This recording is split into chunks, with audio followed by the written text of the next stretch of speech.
Hello? Praise God. Tayo po ay magsisimula na mga kapatid. Tayo po ay tumayo at manalangin sa ating Panginoon. Aming amang Diyos sa langit, salamat po sa iyong biyaya. Kami nakakaharap sa iyo bilang mga anak mo. At ngayon tanggapin mo po ang aming mga pagpuri, pagsamba sa iyo. Ikaw pong maluwalhati sa lahat na aming gagawin.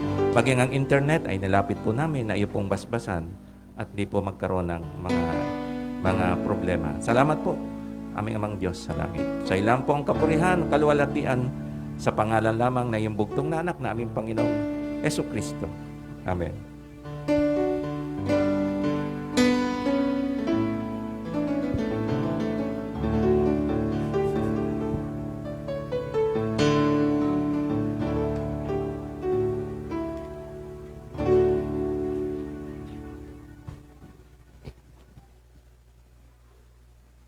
Amen. Purihin po ang Panginoon. Hallelujah. Oras na naman po ng pagpupuri at pagpapasalamat sa ating Diyos sa pamamagitan ng mga awitin. Sabi po sa Psalms 147, sabi po dito, purihin si Yahweh o kay buti ng umawit at magpuri sa ating Diyos. Ang magpuri sa Kanya'y tunay na kalulugod. So sa oras na ito, itataas po natin ang pangalan ng Panginoon sa atin pong mga awit at gamitin natin ang ating lakas, ang ating tinig para sa ating Panginoon. Isa nga pong malakas sa balakpak para sa ating Diyos na buhay. Hallelujah! Dapat kang tumanggap ng papuri at pasasalamat namin, Panginoon.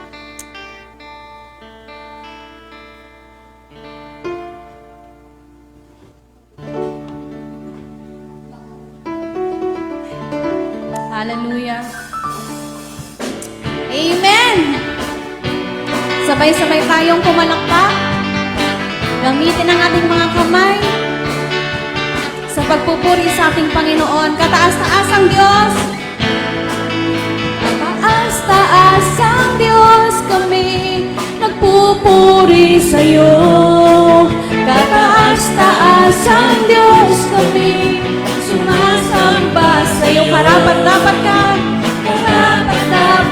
kang tumanggap ng papuri at pasasalamat. Dakila ka, kataas-taas ang Diyos. Kataas-taas ang Diyos. Kataas-taas ang Diyos, kami nagpupuri sa iyo. Tanggapin niyo mo, Panginoon, ang aming mga pagsamba, O Diyos. Sumasamba sa iyo. Karapat-dapat kang tumanggap ng papuri at pasasalamat. Dakila ka, kataas-taas ang Diyos. Kataas-taasan. Kataas-taas ang Diyos, kami nagpupuri sa iyo. Kataas-taas ang Diyos, kami sumasamba sa iyo. Karapat-dapat kang tumanggap ng papuri at pasasalamat. Dakila ka, kataas-taas ang Diyos. Karapat-dapat kang tumanggap. Karapat-dapat kang tumanggap ng papuri at pasasalamat. Dakila ka, kataas-taas ang karapat-dapat. Karapat-dapat kang tumanggap ng papuri at pasasalamat. Dakila ka, kataas-taas ang Diyos. Dakila ka. Dakila ka, kataas-taas ang Diyos. O dakila ka. Dakila ka, kataas-taas ang Diyos. Dakila ka, Panginoon, sa aming buhay, O God. Salamat sa iyo, Panginoon. Hallelujah. Patuloy kaming magpupuri sa inyo, O Diyos. Habang buhay ka naming papupurihan, O God. Habang buhay kaming maglilingkod sa inyo, O Diyos. Hallelujah. Mahal na mahal kita, Panginoon. Sabihin natin sa ating Diyos na buhay.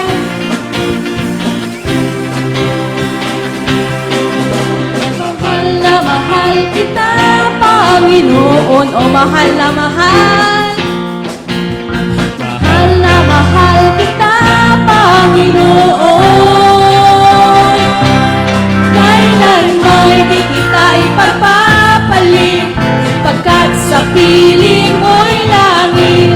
Mahal na mahal kita, Panginoon. Mahal na mahal, mahal na mahal kita, Panginoon. Mahal na mahal kita, Panginoon. Mahal na mahal kita, Panginoon. Kailanman di kita ipagpapalit, pagkat sa piling mo'y langit. Mahal na mahal kita, Panginoon. Habang buhay, habang buhay, papupurihan ka. Habang buhay, maglilingkod sa'yo. Habang buhay, pag-ibig ko sa'yo'y iaalay. Habang buhay, habang buhay, papupurihan ka. Kami maglilingkod sa iyo, O Diyos. Maglilingkod sa iyo habang buhay.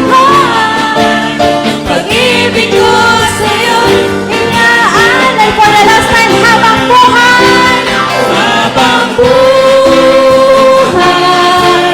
papupurihan ka. Habang buhay, maglilingkod sa iyo. Habang buhay, pag-ibig ko sa iyo iaalay.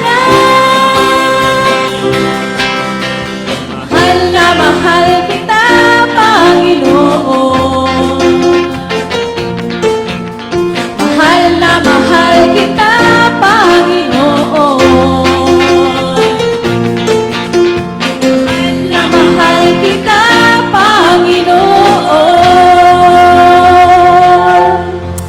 Amen, Lord. Narinig niyo po, Panginoon, ang mga awitin ng iyong mga anak, O Diyos. Hallelujah. Mahal na mahal ka namin, Panginoon. Lord, habang buhay ko po kami maglilingkod sa inyo. Habang buhay ko po kami magpupuri sa inyo, O Diyos.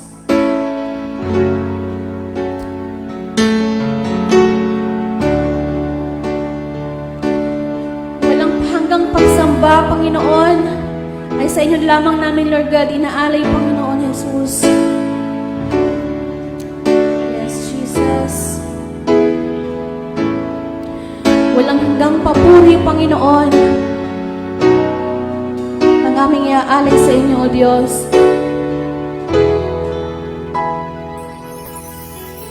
Nais kong ika'y maranasan, pag-iyos mo'y aking inaasa, pagkat sa'yo ko lang natagpuan ang tunay na kagalakan. Nais kong ika'y maranasan, nais kong ika'y maranasan, tibok ng puso ko'y ikaw lamang. Kaya ngayon, bukas, at kailanman, pagsamba ko'y iaalay. Walang hanggang kitang pupurihin, walang hanggang sasambahin. Buong laman ng puso ko ito ang mamalagi sa'yo. Walang hanggang kitang pupurihin, walang hanggang sasambahin. Buong laman ng puso ko ito ang mamalagi sa'yo.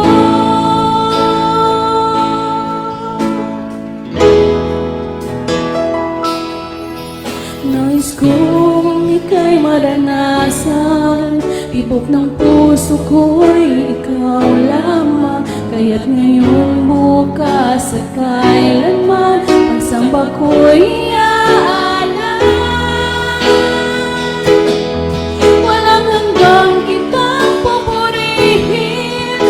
walang hanggang sasambahin.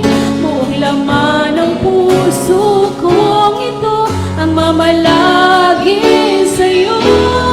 Walang hanggang kitang pupurihin, walang hanggang sasambahin. Buong laman ng puso kong ito ang mamalagi sa'yo. Yes, oh God. Nais ng aming puso, Panginoon, ay mamalagi sa inyo, O Diyos. Nais namin, Lord God, maghabag sa iyong presensya, Panginoon, sa iyong pag-ibig, O Diyos. Pinupuri at sinasamba ka namin, Panginoon.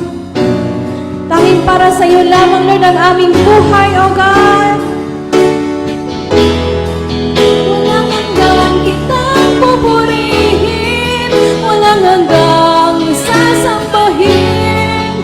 Buong laman ng puso kong ito ang mamalagi sa'yo.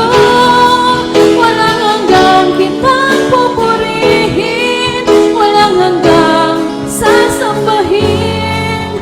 Buong laman ng puso kong ito ang mamalagi sa'yo. Buong laman ng puso kong ito ang mamalagi sa'yo. Buong laman ng puso kong ito ang mamalagi sa'yo. Yes, Lord. Walang hanggang pasasalamat, walang hanggang pagsamba, Panginoon. Ang aming alay sa inyo, O Diyos.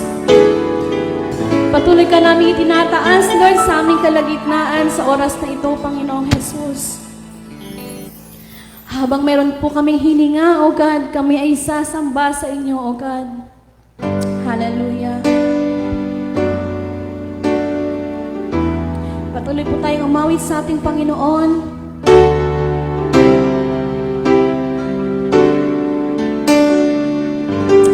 Itinataas na namin, Lord, sa aming kalagitnaan, sa aming mga tinig, Panginoon.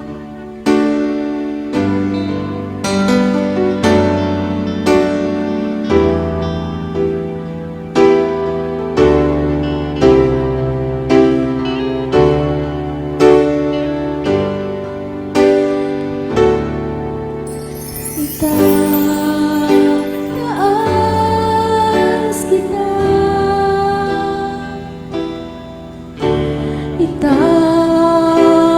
itataas kita sa buhay ko,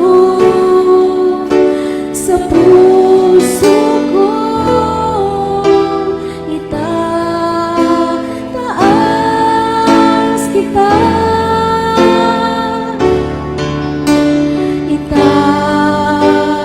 itataas kita,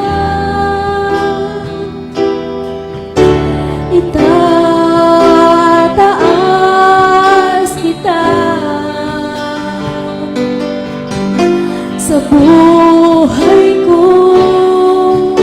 sa puso ko. Itataas kita. Huminga sa'yo ako ay sasamba habang mayroong lakas, pupurihin kita, Panginoong Jesus. Panginoong Jesus, minamahal kita, tunay na Diyos, pag-ibig mo'y kahanga-hanga. Itataas kita, O Diyos. Hallelujah.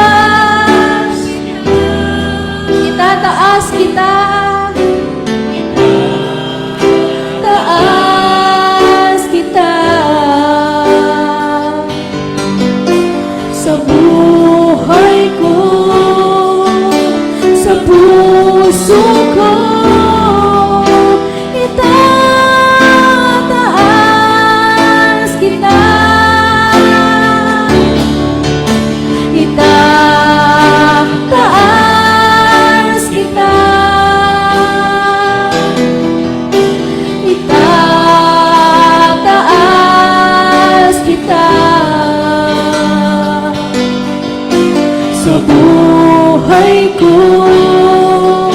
sa puso ko, itataas kita minsan pa, itataas kita,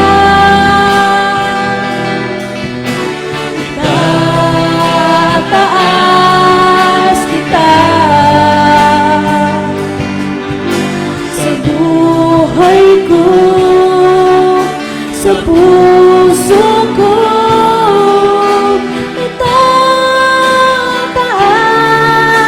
kita. Sa buhay ko, sa puso ko, buhay ko, sa puso ko, itataas kita. Sa buhay ko, Panginoon. Hallelujah, sa puso ko, Diyos. Sa puso ko, itataas kita.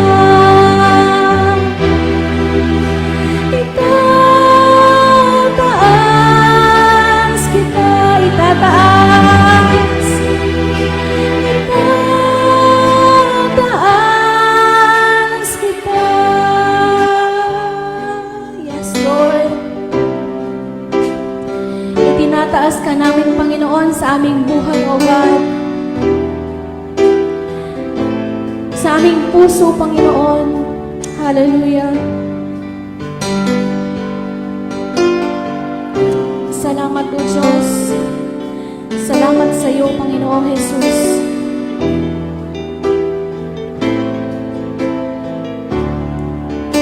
Salamat, Lord.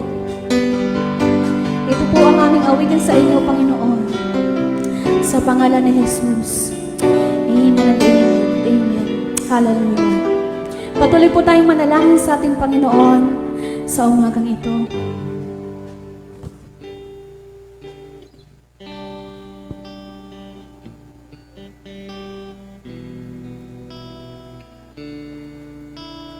Manalangin po tayo. Aming Amang nasa langit, aming Diyos na buhay, kami po ay patuloy na lumalapit sa inyo, Panginoon. Sinusuko po namin ang aming buhay, Panginoon, dahil kayo lang po ang Diyos na lumikha ng lahat, Panginoon. Nagpapasalamat po kami sa lahat, Panginoon, ang pinagkakaloob niyo po sa amin sa buong linggo na ito, Panginoon, sa araw-araw na aming buhay na binibigay niyo po sa amin. Salamat po sa wisdom, Panginoon, at sa pagkakataon, Panginoon, na kami po ay magkaroon, Panginoon, ng church service ngayon, Panginoon. Gabayan niyo po ang bawat isa, Panginoon. Ganon din po ang aming pastor na magsasalita sa harapan, Panginoon. Maghahayag ng inyong mga salita sa amin. Naway ito po'y maitanim sa aming mga puso't isipan, Panginoon, at patuloy na maibahagi rin namin, Panginoon. Hindi lang po ang aming pastor, Panginoon, maging sa aming mga sarili. Maibahagi rin po namin to sa iba, Panginoon. Salamat po sa mga araw na binibigyan niyo po sa amin. Sa buong buhay po namin dito sa lupa, kayo po ang maghari, maluwalhati namin sa araw-araw na aming buhay. Dalangin po namin ito sa pangalan lamang na aming Panginoong Hesukristo, na aming Diyos, tagapagligtas at sa patnubay ng banal na Espiritu. Amen.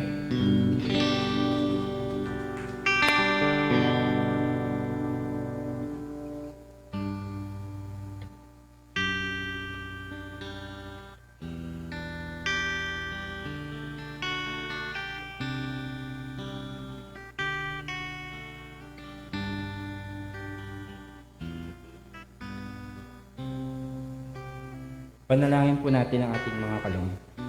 Panginoon naming nasa langit, Lord, nagpapasalamat kami, Lord, sa umagang ito na muli, Lord, nagkatipon-tipon kami upang mag-aral ng iyong salita. Dalangin namin, Lord, ng ang mga kaloob na ito, Lord, na ibibigay namin sa iyong harapan, Panginoon, ay mapalago, Panginoon, ng iyong iglesia. Ganun din, Lord, pinapanalangin namin, Lord, ang mga taong tapat na nagbibigay sa inyo. Wala man sila dito, Lord, ikaw po ang magbigay ng kanilang mga pangangailangan sa araw-araw. Muli, Lord, ikaw po ang maitaas at maluwalhati sa buong araw na ito. Sa pangalan ni Jesus. Amen.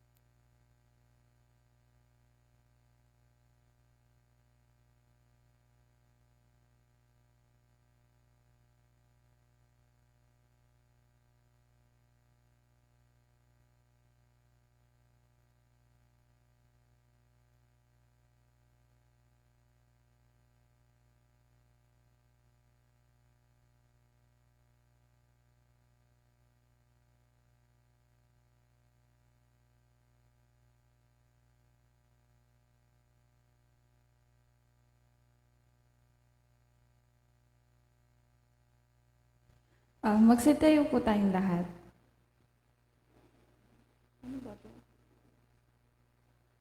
Makibukas po kayo sa 2 Thessalonians chapter 2 verse 1 to 12.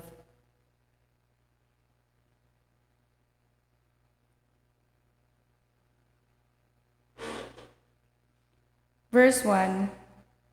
Ngayon, hinihiling namin sa inyo, mga kapatid, tungkol sa pagdating ng ating Panginoong Heso Kristo at sa ating pagkakatipon sa Kanya, na huwag kayong madaling matinag sa inyong pag-iisip, at huwag din namang mabagabag sa pamamagitan man ng Espiritu, o sa pamamagitan ng salita, o sa pamamagitan ng sulat, na waring mula sa amin na para bang dumating na ang araw ng Panginoon. Huwag kayong padaya, kanino man sa anumang paraan, sapagkat ito'y hindi darating, malibang maunang maganap ang pagtalikod at mahayag ang taong makasalanan, ang anak ng kapahamakan. Siya ay sumasalungat, nagmamataas laban sa lahat ng tinatawag ng Diyos o sinasamba. Anumat siya'y nauupo sa templo ng Diyos na ipinapahayag ang kanyang sarili na Diyos. Hindi ba ninyo naaalala na noong ako'y kasama pa ninyo, ay sinabi ko sa inyo ang mga bagay na ito? At ngayon nakikilala nyo kung ano ang nakakapigil upang siya'y mahayag sa kanyang takdang panahon.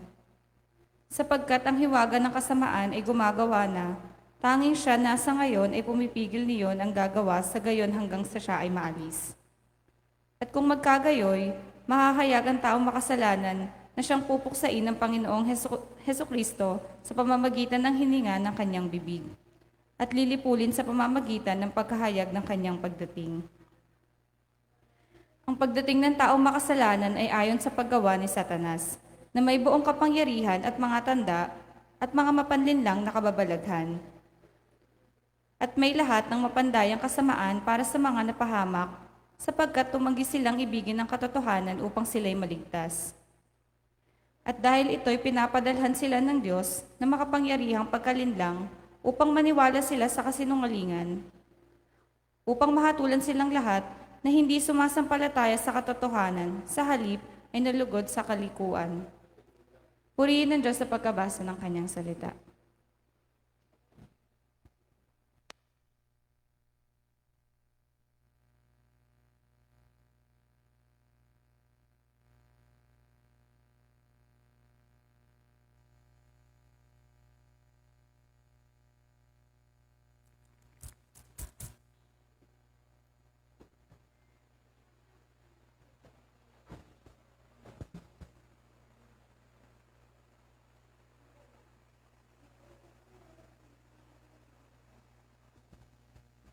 Praise God, manalangin po tayo. Aming Amang Diyos sa langit, salamat po sa iyong mga salita na aming pag-aaralan, pagbubulayin.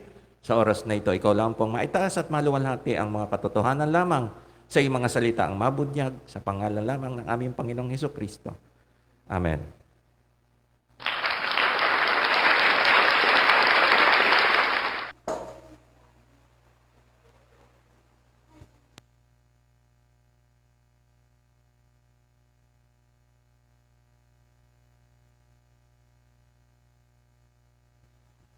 Hello, praise the Lord. Hallelujah. Ang serye po ng ating pag-aaral, mga kapatid, ay tungkol sa end times, yung pagbabalik ng ating Panginoong Hesukristo. At ang ating pag-uusapan po ngayon ay may pamagat na the restrainer of the beast or the Antichrist. Ang pumipigil sa Antichrist upang siya po ay maihayag. At akin pong babasahin muli sa wika namang Ingles, yung binasa ng ating kapatid kanina. 2 Thessalonians chapter 2. Basahin ko na lang po yung hanggang verse 10 sa wika pong Ingles. Verse 1, ang pamagat po nito ay man of lawlessness. Siya po yung tinutukoy na Antichrist or the beast.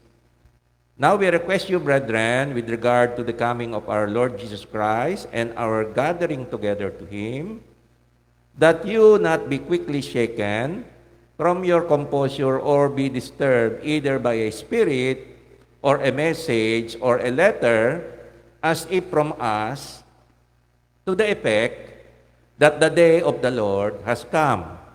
Verse 3, let no one in any way deceive you, for it will not come unless the apostasy comes first, and the man of lawlessness is revealed, the son of destruction. Dahil lang po, parang nahirapan ako.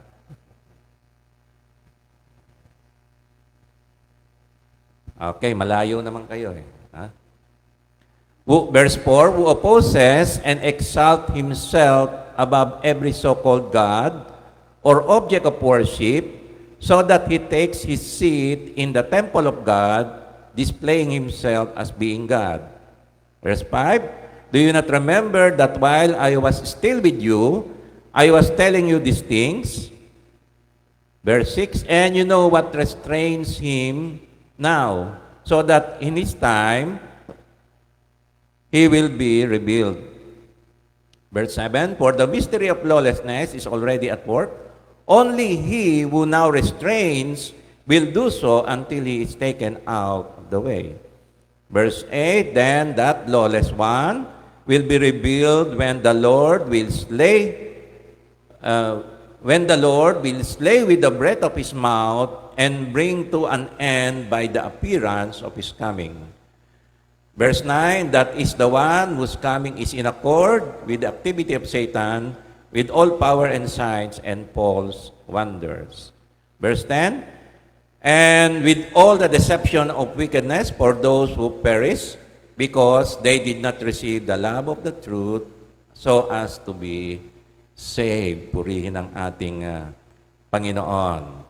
At sa binasa po natin, yun po yung ating pamagat, the restrainer of the Antichrist or the beast. So meron pong pumipigil sa Antichrist bago po siya maihayag.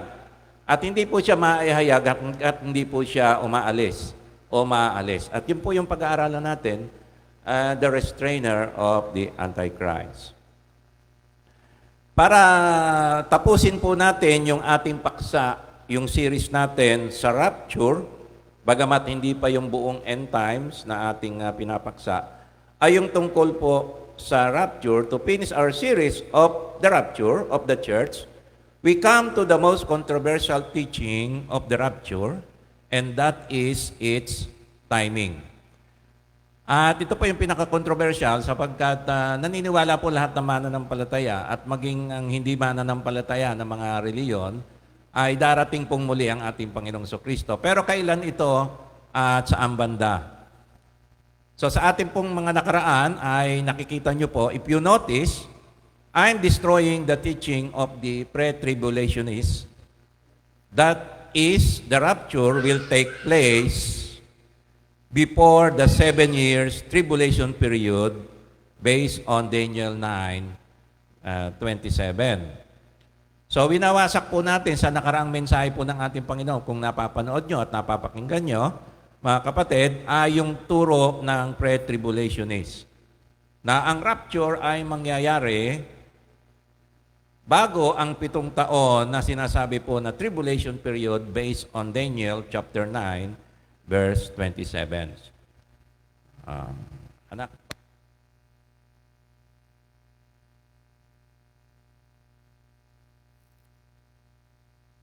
Okay. So, ito po yung diagram, mga kapatid.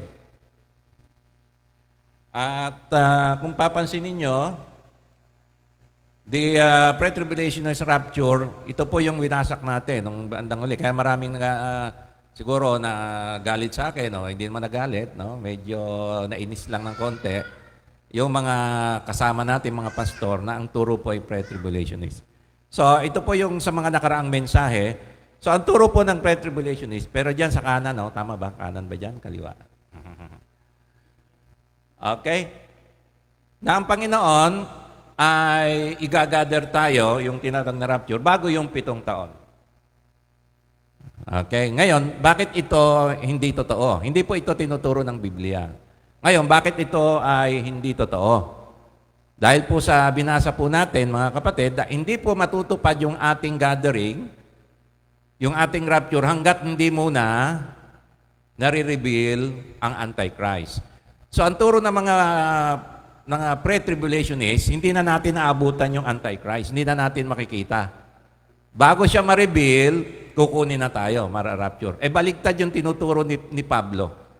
So binasa natin kanina regarding our gathering, ang sabi ng Apostol Pablo, huwag kayong maniwala doon sa mga nanggagaling na sumulat pa. Ibig sabihin, pinalalabas nila na turo ng mga apostol. No, pinalalabas nila yung turo ng mga apostol na ang Panginoon ay darating at mararapture tayo bago yung tribulation. So, sinasabi po ng Biblia, na binasa po nating verse kanina, mga kapatid, na ang Panginoon ay hindi po tayo pwedeng i-gather hanggat di muna nare-reveal. So, baliktad po yung tinuturo ng Biblia sa paniwala po ng pre-tribulationist. So, imposible na po ito.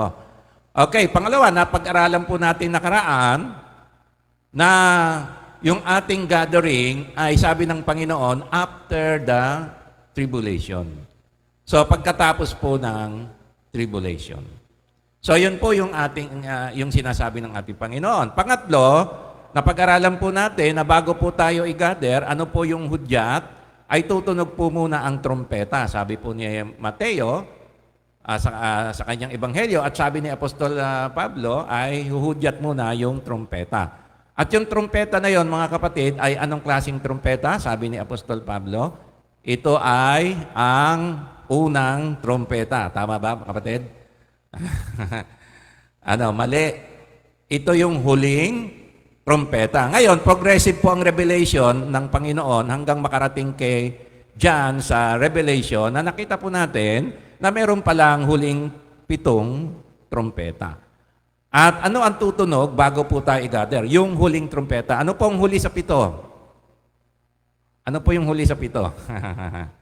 Yung ika-7, siyempre, di ba? Meron bang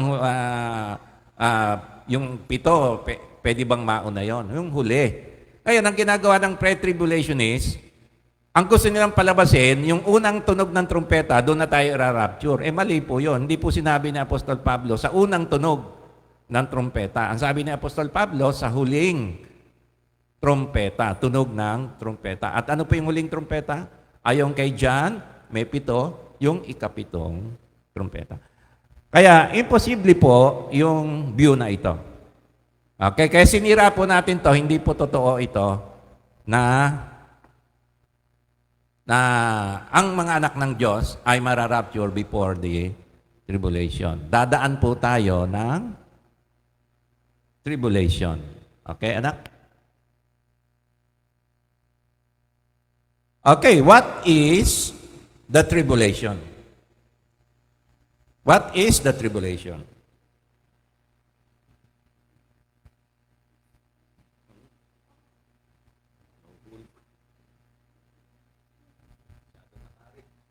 Hello. Ayan. What is the tribulation? Ano po ba ang ibig sabihin ng tribulation nung sinabi ni Jesus Christ sa Matthew 24 at sa Mark? Yung tinuro po ng ating Panginoong Kristo na isinulat po ni Mateo at ni Marcos sa Matthew 24 at sa Mark 13. So what is the tribulation? Okay, the word tribulation or distress is the translation of the Greek word thlipsis. Alam niyo po, tinignan ko yung Greek word nito na ginamit, ay thlipsis. So the Hebrew-Greek keyword study Bibles tells me that this Greek word means, ito po yung sinabi ng study Bible, thlipsis. Ang reference po ay New Testament 2347 sa Greek Concordance. Thlipsis from New Testament 2346 and 2347. Ang ibig sabihin po nito ay pressure. Literally or figuratively or spiritually, pressure. Nakaranas na ba kayo ng pressure? Pine-pressure ka sa trabaho. Pine-pressure ka ng misis mo. Di ba? Pine-pressure ka ng kahit na sino. So, pressure. Pero itong pressure, ayon kay King James, ay afflicted or affliction, anguish, okay, burden, persecution, tribulation, trouble. So ano po ang sinasabi nung tinuro ni Kristo yung tribulation? Ano po ang ibig sabihin ng tribulation? Mga kapatid. So, tripsis conveys the picture of something being crushed, pressed or squeezed as from a great weight. It is used to denote grievous physical affliction or mental and spiritual distress. So, pag sinabi po ng ating Panginoon, yung word na tribulation sa Matthew 24 and Mark 13, ano po ang tinutukoy dito? When the Bible speaks of tribulation in relation to Christ's coming, it is related to the affliction, persecution of the church and the Jew by the Antichrist. Okay? Ngayon, ang isip po natin ng tribulation, yung mga dilog, asakuna, di ba kapatid? Yun ang isip natin, di ba? Yung mga lindol, birth pangs lang po yan. Sabi ng Panginoon, ang tunay na tribulation, mga kapatid, ay yung pagpapahirap, kasi ang ibig sabihin ng tribulation, pagpapahirap, dulot ng Antichrist. Tignan po natin yung verse natin sa Matthew 24, verse 29 to 31. Matthew 24, verse 29 to 31. Sabi po sa verse 29, but immediately, sabi ni Kristo, after the tribulation of those days, the sun will be darkened. Okay, tignan mo sa verse 29. Kung tatanungin mo, ano ba si Jesus Christ? Ano ba ang view ni Jesus Christ sa ating rapture? Si Jesus Christ ba ay pre, mid, or post-tribulation? Ano ang sabi diyan? Kitang-kita na, mga kapatid. Ano ang sabi ni Kristo? But immediately after, ano ba yung sabi ng after, kapatid? Bago o pagkatapos? Pre or post? Post. Di ba? Pagkatapos, ano pa mangyayari pagkatapos ng tribulation? Ano bang tribulation yung tinutukoy niya rito? Yung paghihirap natin. Yung persecution natin. Hindi yung paghihirap ng mundo. Yung persecution po ng mga mananampalataya, ng church, ng mga saints, ng mga elect, ng mga Hudyo. Okay, tingnan po natin. So the Lord is talking about the tribulation worldwide of the saints, the elect, the church, and the Jew. Tuloy po natin yung 29, verse 29. And the moon will not give its light, and the stars will fall from the sky, and the powers of the heaven will be shaken. Bakit daw kaya? Sabi sa verse 30, after the tribulation, verse 30, and then the sign of the Son of Man will appear in the sky, and then all the tribes of the earth will mourn, and they will see the Son of Man coming on the clouds of the sky with power and great glory. At doon po dadating ang Panginoon. Pero doon pa lang sa alapaap.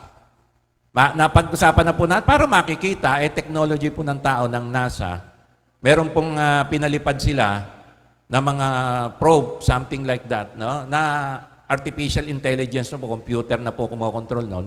Kumukuha po sila ng mga picture, video ng mga nandun sa outer space. Hindi na po natin alam yung sikreto na po nila yon.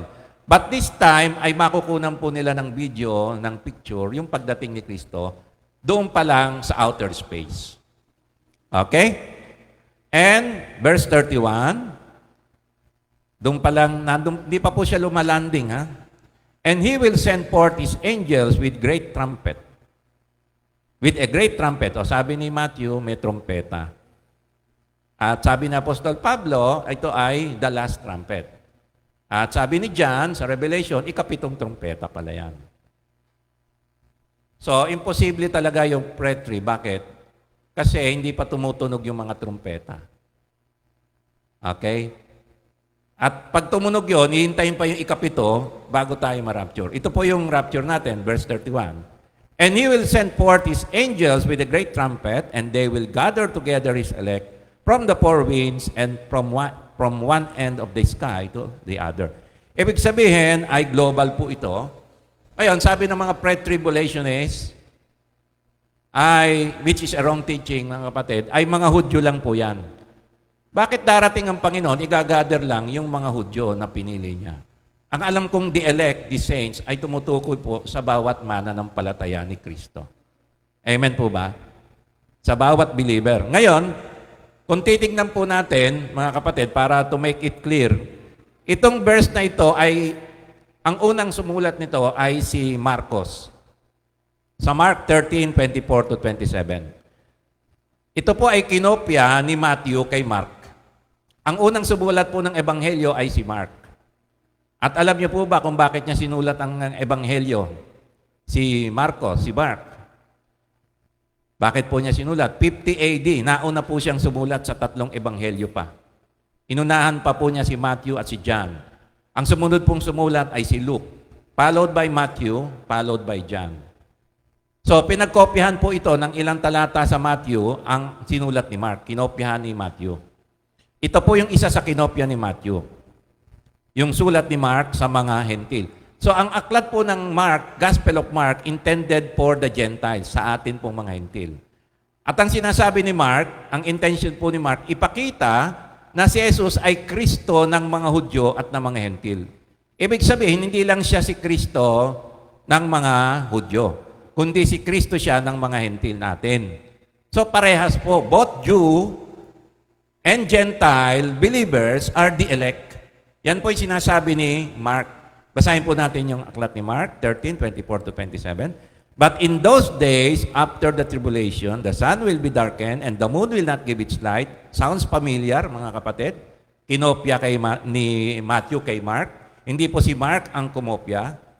Verse 25, and the stars will be falling from heaven and the powers that are in the heavens will be shaken. So, ganun din ang sabi ni Mark after the tribulation. Kanina po niya pinatutungkulan to sa mga mananampalataya ng mga hentil. Yun po yung dahilan bakit niya sinulat ito. And then, sabi sa verse 26, then they will see the Son of Man coming in the clouds with great power and glory. Verse 27, and then He will send forth the angels and will gather together His elect from the four winds, from the farthest end of the earth to the farthest end of heaven. Hindi nga lang po na-reveal pa kay Mark yung sinasabi po na trompeta. Later, nung si Matthew na ang sumulat, na-reveal na po yun, may trompeta palang kasama. So, dinagdag po yun ni Matthew para maging klaro na may tunog ng trompeta. At nakita nga po natin, yung trompeta ay ikahuling trompeta. So, paano tayo mararapture bago ang tribulation, hindi pa nga tumutunog yun?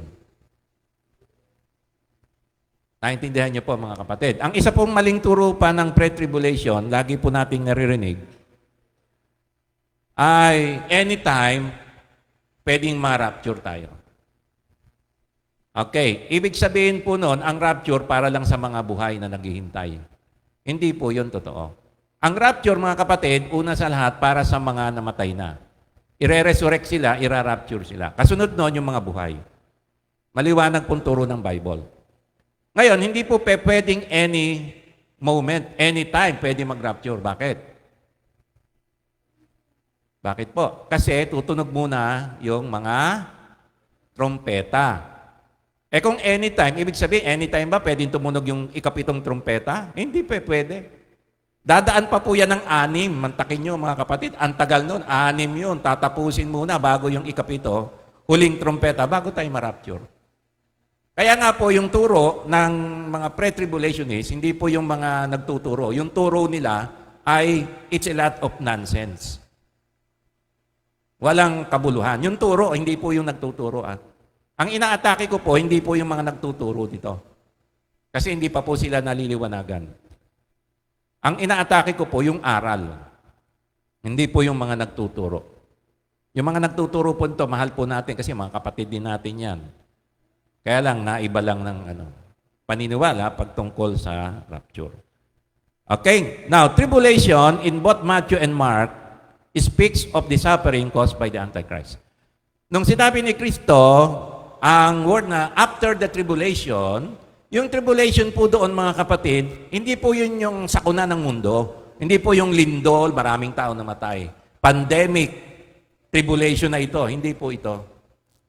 Ang tribulation pong tinutukoy ng Panginoong Jesucristo nang sinabi niya, after the tribulation of those days, yung kung hindi niya paiksiin ay walang matitira, ay paghihirap po natin yon.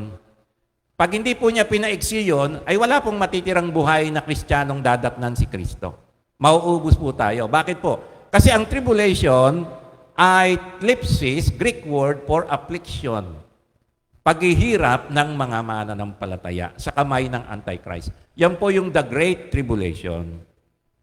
Naintindihan niyo po? Ngayon, nakakaranas po ngayon ng mga anak ng Diyos ng tribulation, pero hindi po dulot ng Antichrist, dulot po yan ng mga Antikristo. Pero hindi yung pinaka-Antichrist. Yung mga kumakalaban kay Kristo, pinapersecute po yung mga churches all around the world. Buti na lang, malaya po tayo sa ating bansa. Kaya nga, I am proud to be a Filipino. Bakit po? Kasi malaya po ang ating bansa.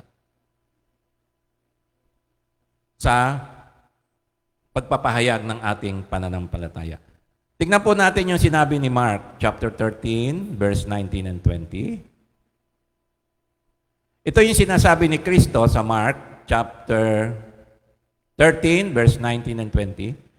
For those days, sabi ng ating Panginoong Kristo, will be a time of tribulation. Ano yung tribulation, mga kapatid?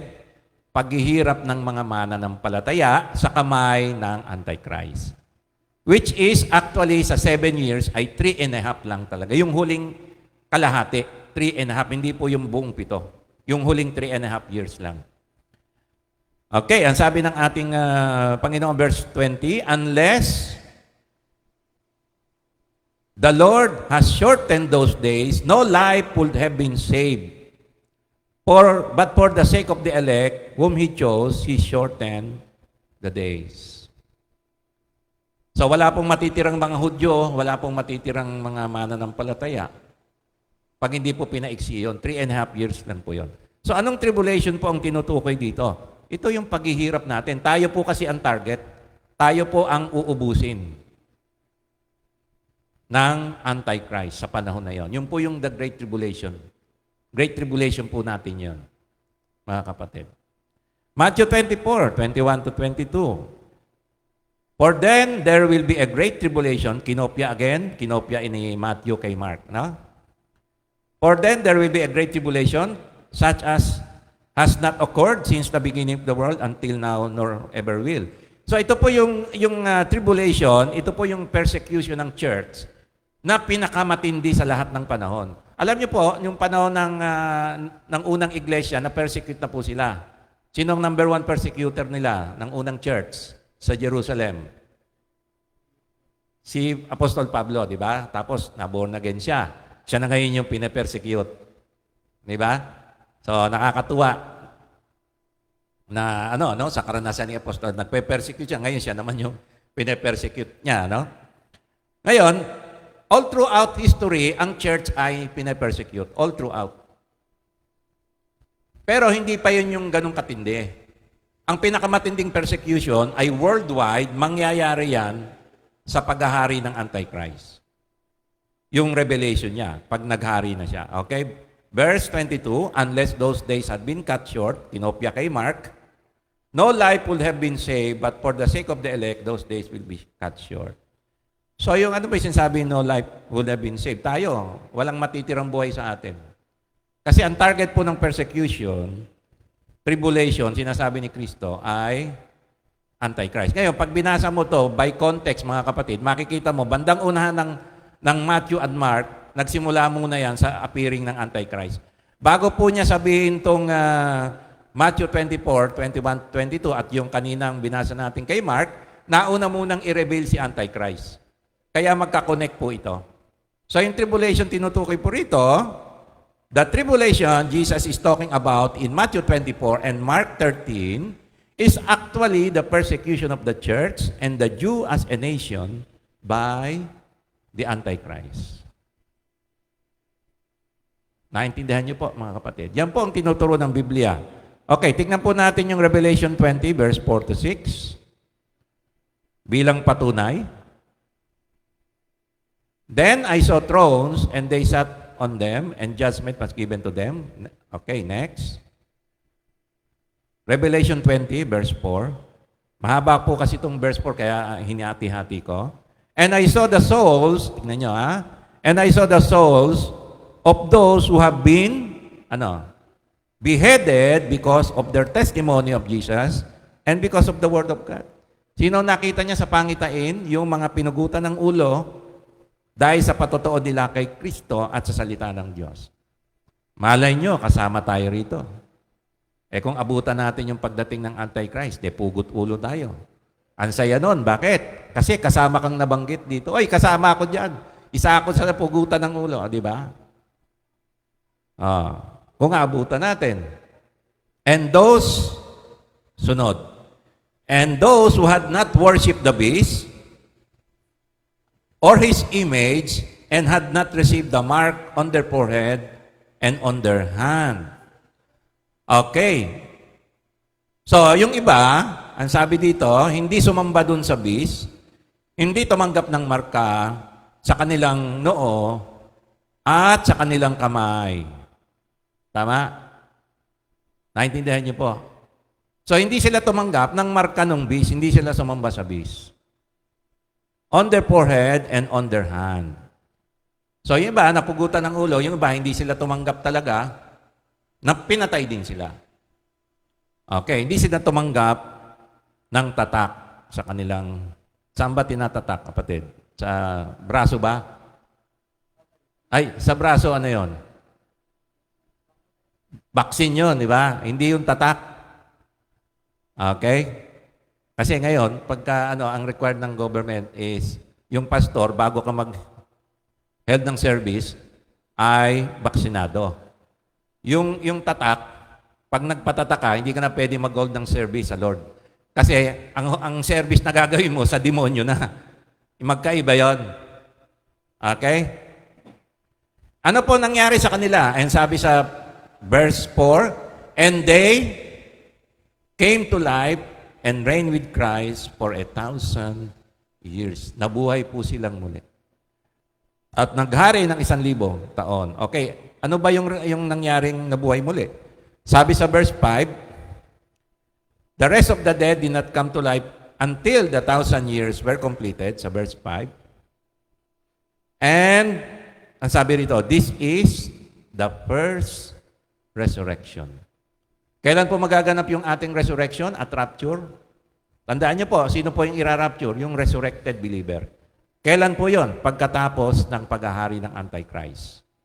Kasi kasama pong maliwanag ay yung mga ire-resurrect, kasama po dyan yung mga napugutan ng ulo. Na hindi po nagpatangay sa Antichrist. Kasi siyempre, ang pangalan mo nakasulat sa aklat ng buhay. Patay kung patay tayo.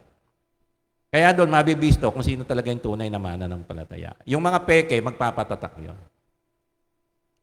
Okay? Ngayon, ang tinuturo po ng Biblia, tandaan natin, there are only two resurrection. The first resurrection, tinutukoy natin resurrection ng mga namatay, ng mga tao. No? First resurrection is the believers.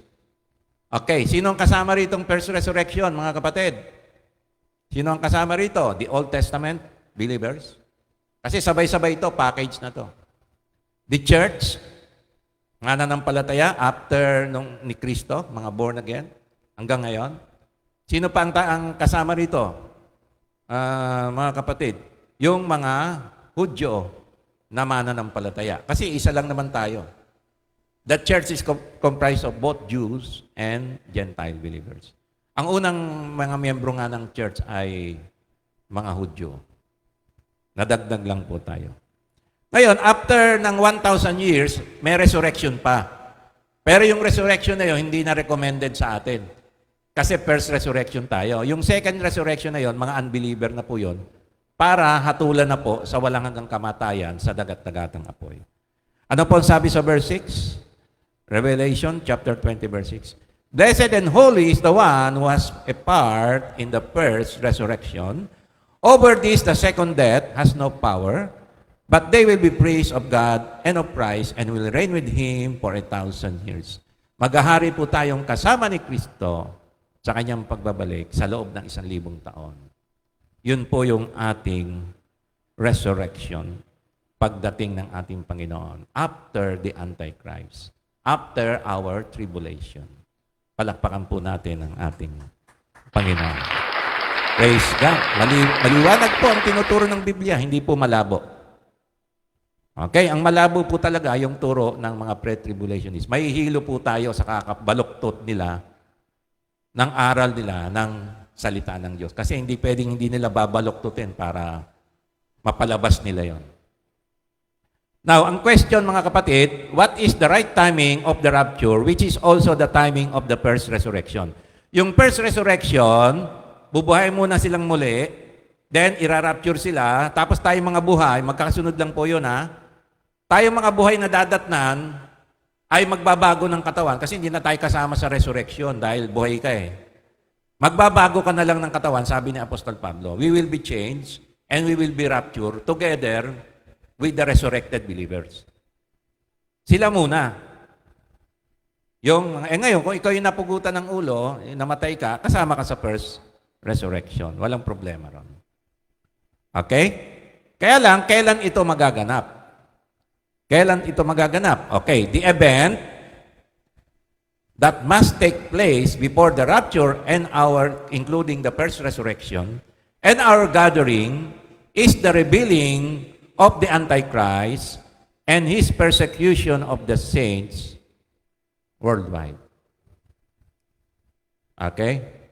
Ngayon, hindi mangyayari 'yon hangga't hindi muna lumalabas yung Antichrist. Kasi yung Antichrist, yun ang gagawa ng ating Great Tribulation. So, sino ang mag-Great Tribulation sa atin? Sino magpapahirap sa atin?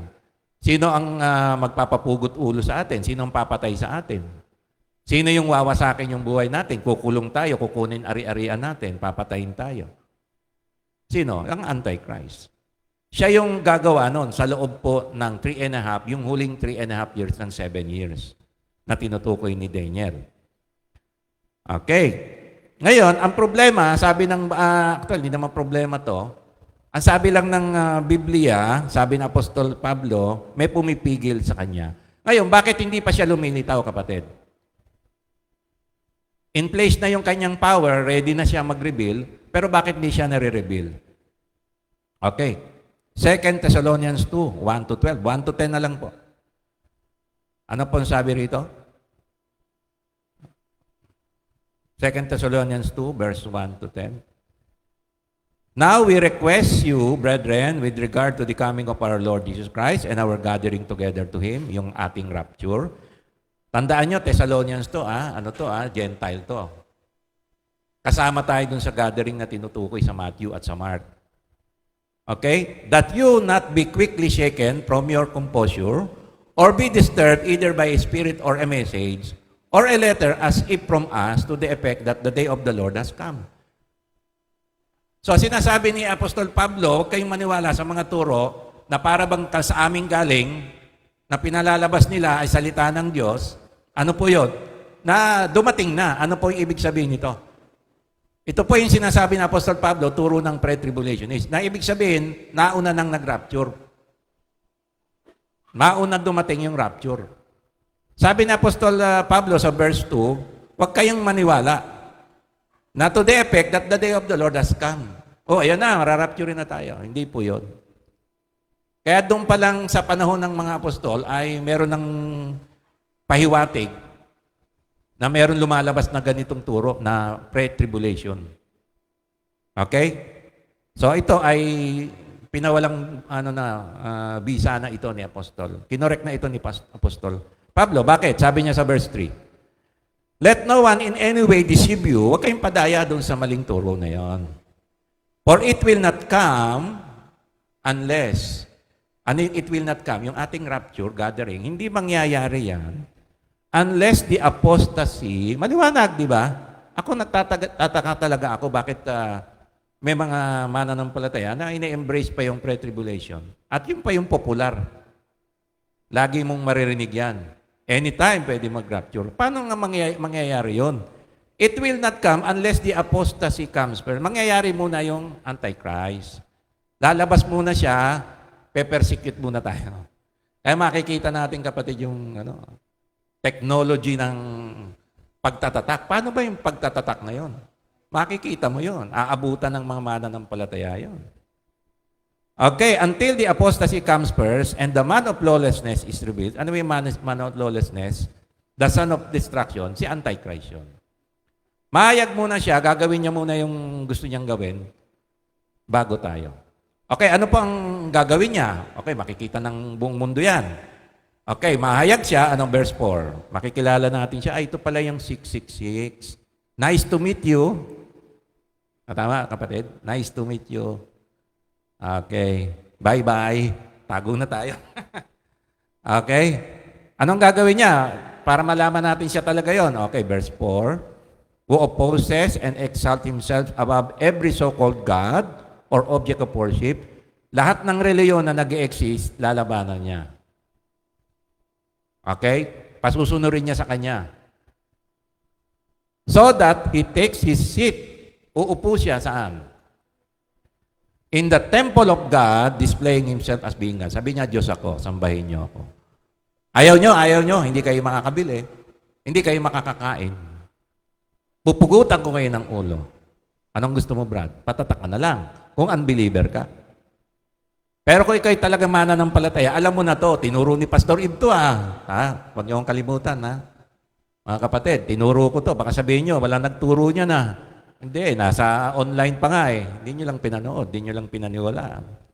Sinabi ko na yan, sinare ko na sa inyo. Wala na akong pananagutan sa inyo. Nasa FB na yan, gagawan ko pa ng YouTube yan, kapatid. Kaya lang napansin ko sa YouTube, yung mga kanta natin, pag English, pag Hillsong, hindi niya tinatanggap, black tayo. Kaya ang ginagawa ko, pinuputol ko na lang yung worship kasi mga Hillsong yung kanta. Kailangan magbayad ka sa Hillsong para makakanta mo yung kanta nila. Iba na nga yung kumakanta, Sister Bia na, nabosesan pa. Na Hillsong yung kinakanta mo black ka. Tinanggal ko talo yung kantahan hanggang opening prayer lang. Kita niyo yung pinost ko sa YouTube. Pero sa FB, hindi ganun kaipit. Wag lang yung music talaga. Narinig yung background music mo, kapatid, sa FB. Putol agad sa FB yan. Yari tayo. Kaya nga sinasabi ko, wag tayong magba-background music pag FB live na tayo. Pwede kantahin mo sila sa ikaw ang kumanta, version mo, okay lang yon. Pero yung sila mismo kumanta sa FB, binablock.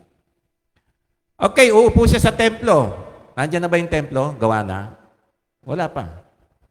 So, hintayin natin yung templo, mako-construct po yan.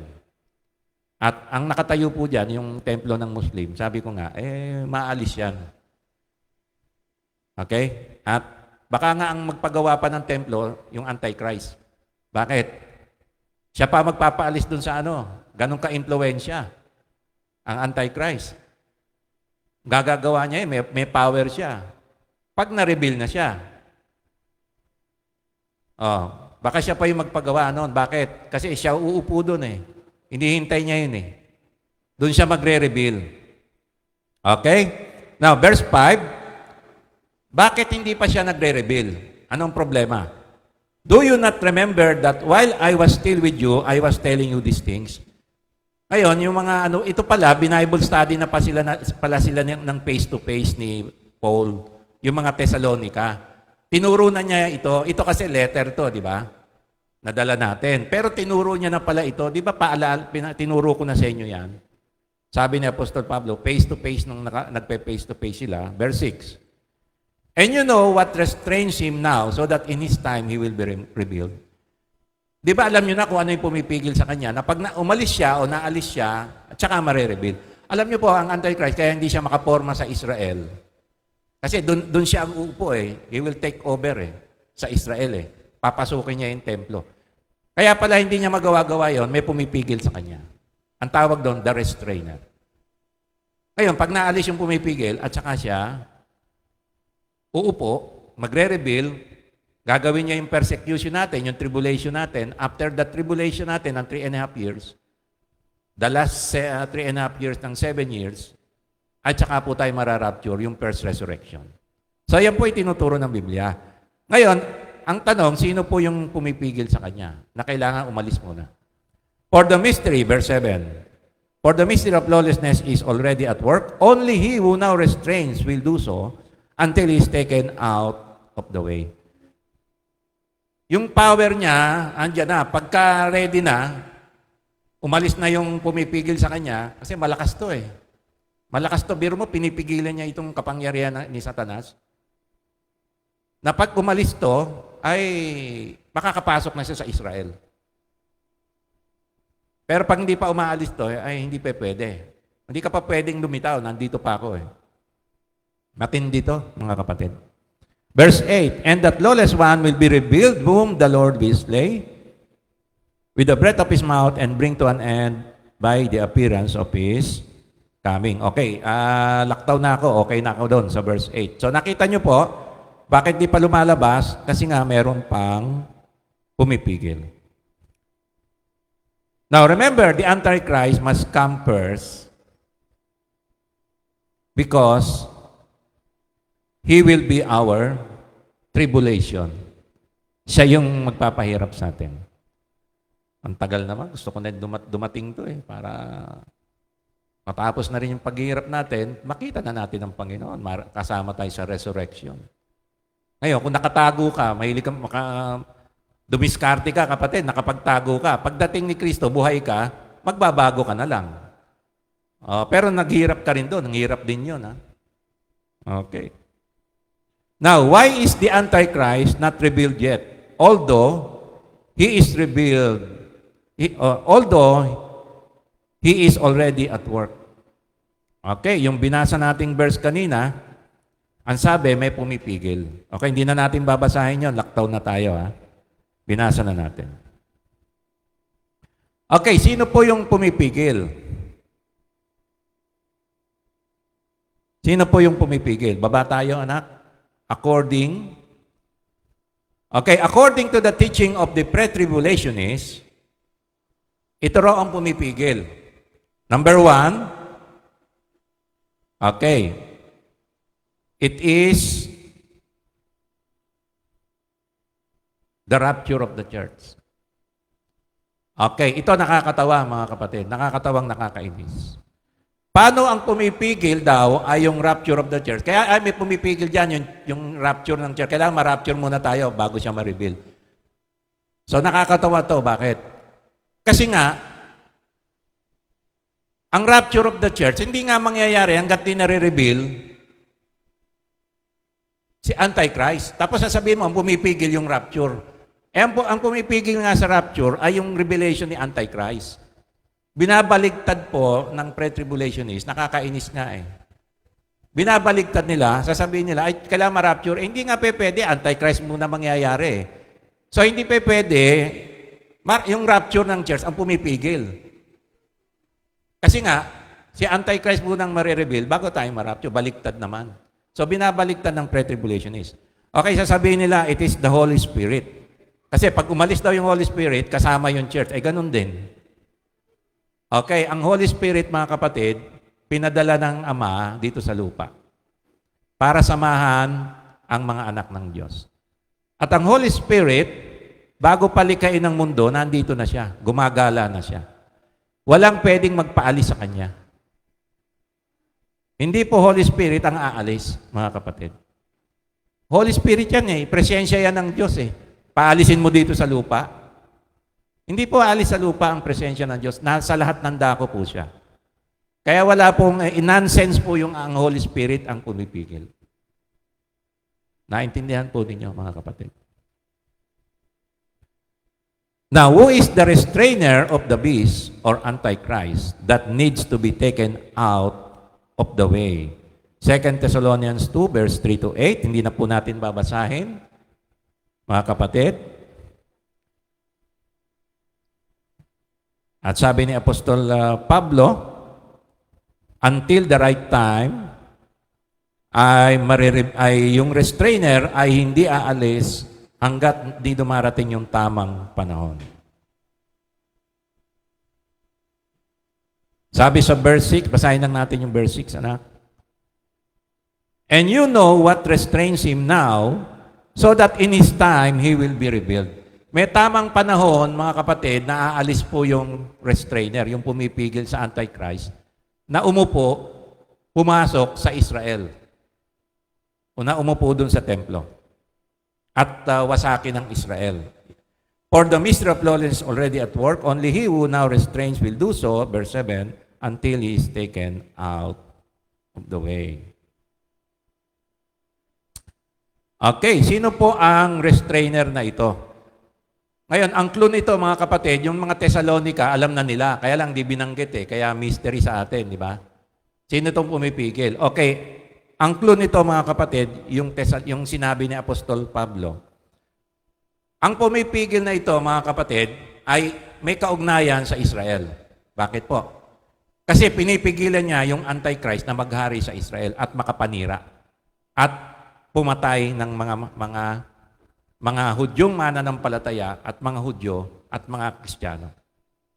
Kasi ang maghuhudyat po ng tribulation natin ay yung pag-upo niya sa Israel, sa Jerusalem, sa templo ng Diyos. Ngayon, meron pong pumipigil sa kanya para hindi siya makapinsala sa Israel. Alam niyo po ba kung sino itong restrainer na to? The restrainer of the beast or Antichrist to be revealed is, ready na po kayo, mga kapatid. Ito yung pinakahihintay natin, kapatid. Sino ba talaga yung pumipigil na to? Okay, in relation, may kaugnayan sa Israel. Walang iba kung hindi yung sinabi ni Daniel sa chapter 12, verse 1 and 2. Ito po yung sabi ni Daniel, chapter 12, verse 1 and 2. Now, at that time, Michael, the great prince, verse 1, who stand guard over the sons of your people will arise. Mga kapatid, sino po yung nagbabantay sa Israel na tinalaga ng Diyos? Ang sinasabing, the great prince who stand guard over the sons of your people, Israel. Sino po yon, mga kapatid? Saan si Michael? Kapangalan mo,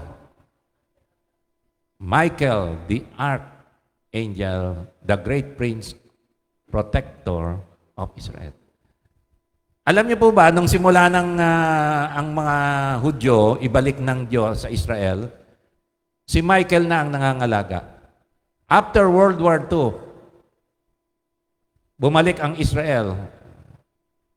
May 14, 1948, ginera agad yan ng mga bansang nakapaligid sa kanya. Diba? 7 days war, pinalo niya. Alam niyo po ba, sino ang nagproprotekta? Hindi po magagawa yun ng Israel pag hiwala si Michael. Si Michael po talaga ang nagproprotekta sa kanila. May kasamang miracle siya. Alam niyo po ba yung patotoo nung atake sa kanila ng 7 days na war na yon?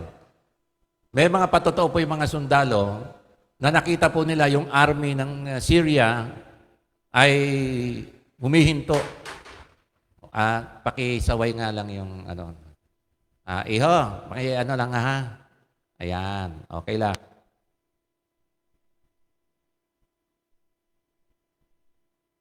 Okay, bigyan mo candy. Okay. Nasaksihan po ng mga Israel, mga sundalo, yung mga Syrian army, nakatangke po yan, huminto. Bakit po? Meron silang nakita na kinatakutan po nila. Kaya umatras po sila. Ano po yung nakita nila? Napakalaking army. Nagtataka yung bantay, bakit natakot sa kanila? Isa lang yung tangke nila. Tapos nung malapit na sa kanila, huminto. Mga kapatid. At ngayon, yung atake ngayon, di ba, meron ng mga missile pinalilipad. Sabi nung nagbabantay nung, yung missile na pangontra?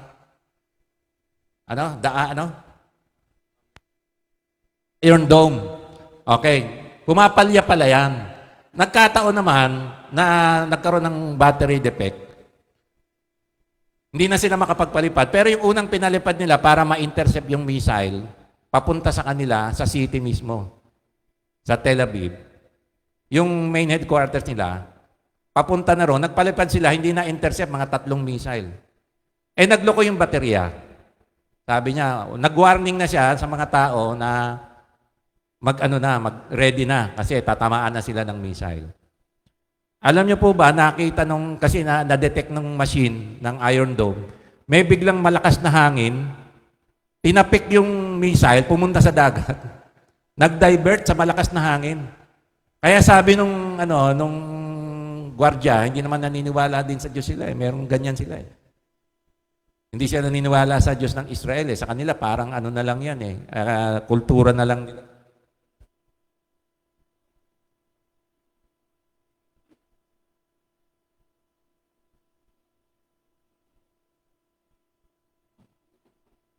Okay, parang kultura na lang nila mga kapatid. Alam niyo po, napasigaw siya. Sabi niya, there is a God. Kasi nakita niya eh, yung mga missile lumihis eh. Dahil biglang may malakas na hangin. Saan nanggaling yung hangin na yon? Si Michael po yon, the archangel. Binabantayan mo sila. At marami pa pong ganitong mga pangyayari mga kapatid.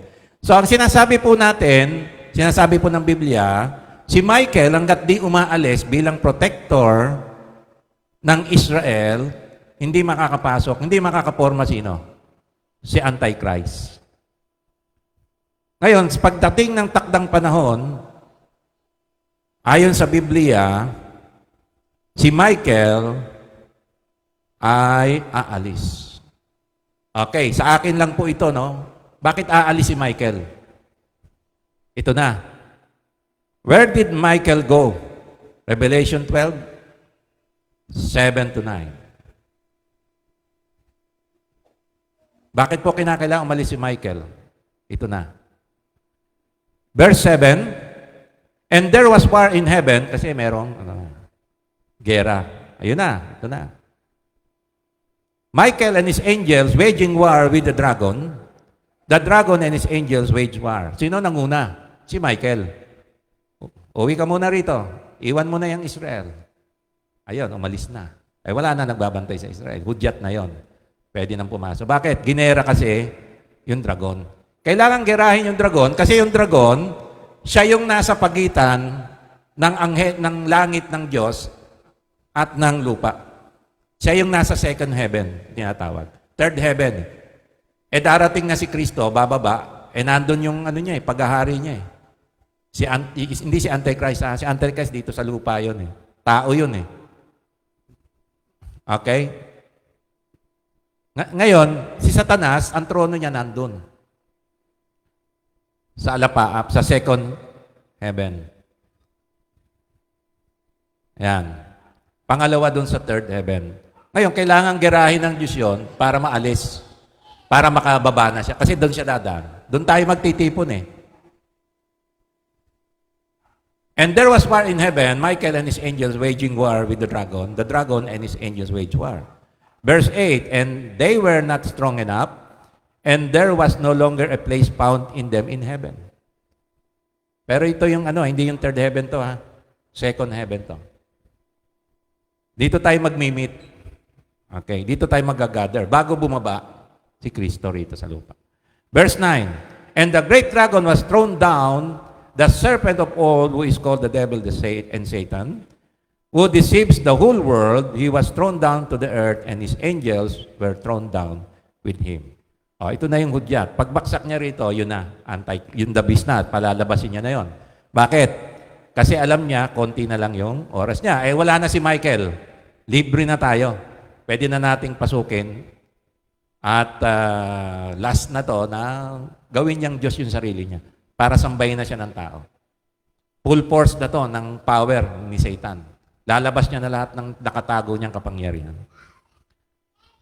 At wala na po si Michael, nasa langit na. Preparing for the coming of the Lord.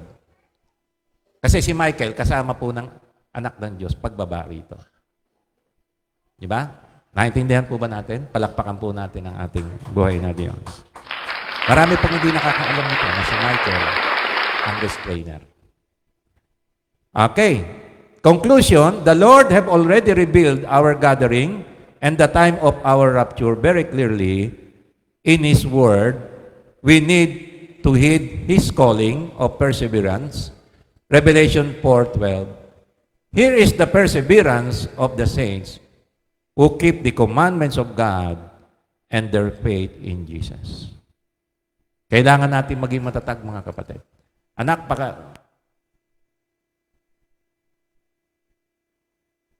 Okay, ito po ang totoo, mga kapatid. Ito po ang tunay. Kita mo, kapatid? Okay, yung time lang ng rapture, yung God's wrath, di-discuss ko yan next Sunday. Yung God's wrath. So, wag niyo munang paniwalaan yung God's wrath nandyan. Okay? Yung timing lang ng rapture. So, nawala po rito, mali po kasi yon. Ang tunay na rapture ay nandun po sa kabila after the Great Tribulation. So, yung tribulation po natin, mga kapatid, actually ay 3.5 years, nandun po yon. So, yung Antichrist, magre-reveal siya sa kalagitnaan. Uupo siya sa templo. Ngayon, yung start nito, si Michael umalis na. Kaya na-reveal na yung Antichrist dito pa lang. So, medyo ano pa ito, peaceful pa ng konti ito. Doon tayo madadali pag-reveal ng abomination sa midpoint. 3.5 years, yan po yung talaga nating tribulation. After the tribulation natin, ay babalik ang Panginoon, kukunin po tayo, rapture tayo, doon sa second heaven. Okay, nasan ba yung tribulation ng world? Yan po yung God's wrath. Pag-uusapan naman natin yan. Gaganti naman tayo ng Panginoon. Ano ang ganti ng Panginoon sa atin na ipinahirapan tayo ng Antichrist? Yung Great Tribulation naman ng mundo. Ano yun? Yung wrath of God. Actually, wrath of God na po ang tawag doon. Kasi yung talagang tribulation na tinasabat, Great Tribulation, sa atin po yun. Hindi po yun sa mundo. Naintindihan niyo po? Sa Israel po yan at sa church. Purihin po ang ating Panginoon. So yung calling po ng Bible is perseverance of the saints who keep the commandment of God and their faith in Jesus. Maging matatag po tayo, mga kapatid. Manalangin po tayo. Aming amang Diyos sa langit, salamat po sa iyong pagpapala. Na naunawaan po namin ang iyong mga salita. Ito po'y malinaw na rin-reveal mo sa amin. Tulungan mo po mga anak, maging matatag. Ngayon pa lang ay maging matatag na kami. Itong pandemic na ito, ay trial po ito sa amin na maging matatag. Bagamat hindi pa po ito, birth pangs pa lang po ito, Panginoon, ay maging matatag na po kami. Sapagkat pandemic pa lang po ito, hindi pa ito yung tunay. Wala pa kaming persecution, bumabaksak na po ang mga anak mo. Nangihina na po ang aming pananampalataya, tinatamaan pa kami ng sakit na COVID. Patawarin mo po kami sa aming kawalan ng pananampalataya.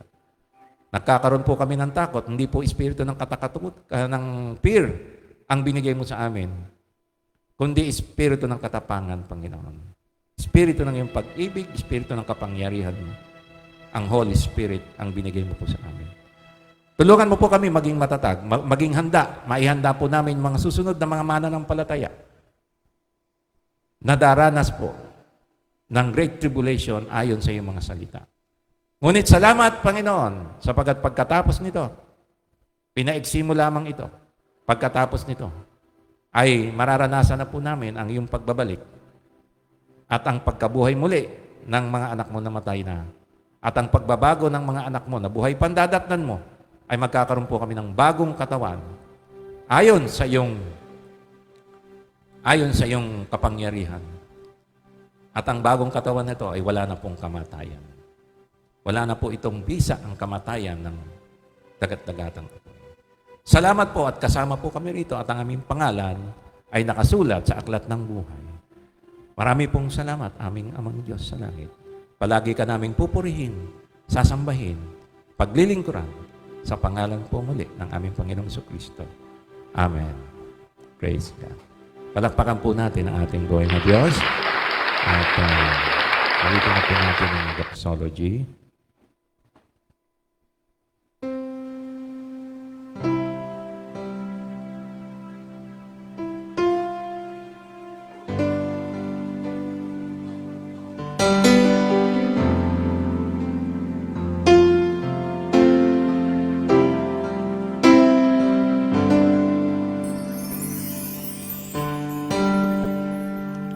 Praise God. All blessings Praise Him, all creatures Him belong. Praise Him above, ye heavenly hosts. Praise Father, Son, and Holy Ghost. Praise God from whom all blessings flow. Praise Him, all creatures Him belong. Praise Him above, ye heavenly hosts. Praise Father, Son, and Holy Ghost. Praise Father, Son, and Holy Ghost. Amen. Ang pag-ibig ng ating Diyos Amang nasa langit, ang biyaya at pagliligtas ng ating Panginoong Kristo, at ang patuloy na paghahari sa atin ng Holy Spirit ay sumaatin palagi, ngayon at magpakailanman. Amen and amen. God bless you po. Pagpalain po tayo ng ating Panginoon.